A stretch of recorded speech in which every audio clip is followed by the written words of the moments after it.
There is a dungeon deemed Coughing Baby Easy, used by everyone to train rookies, test spells, and as a hangout spot for ordinary children.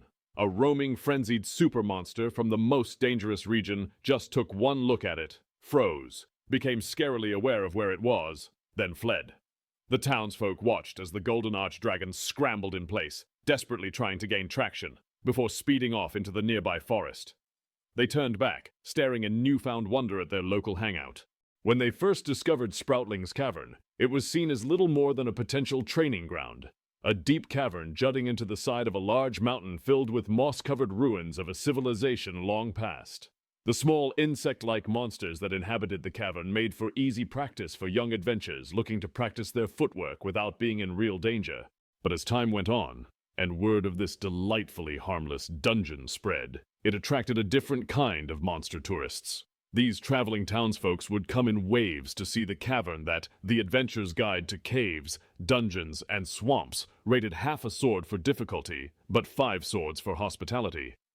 Unlike most caves in the region, the atmosphere in this dungeon was mild, almost humid, a far cry from the icy temperatures of the neighboring haunts. A warm breeze often flowed through the cavern, providing the feeling like you were standing on the edge of a warm body of water on a sunny day. Other than jagged stalactites and stalagmites that jutted from the floor and ceiling of the cave, Sproutling's Cavern acted as the perfect location to raise a family or, even better, franchise a chain restaurant.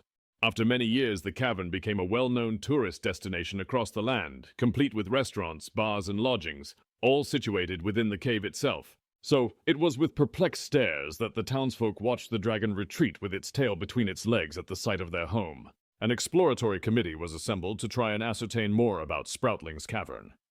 Shutting down the cavern was, of course, out of the question. Feast day was approaching after all, one of the cavern's most profitable holiday months, so the committee toiled in the background. In reality, no one had ventured too deep into the cavern before.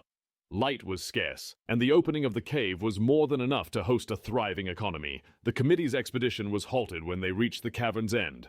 A massive drop, sinking deep into a black abyss.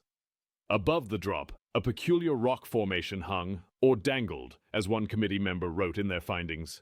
The rock dripped residue down into the massive pit below, and the committee returned to the entrance with no more answers than when they left.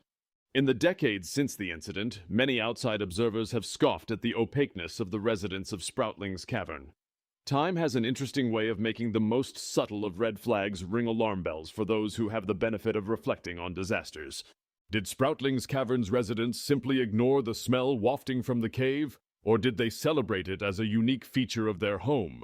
When the entire mountain around them began to shift, did they assume it was an earthquake? And how could they ignore the grumbling noise coming from deep below, like an appetite slowly beginning to awake from a deep slumber?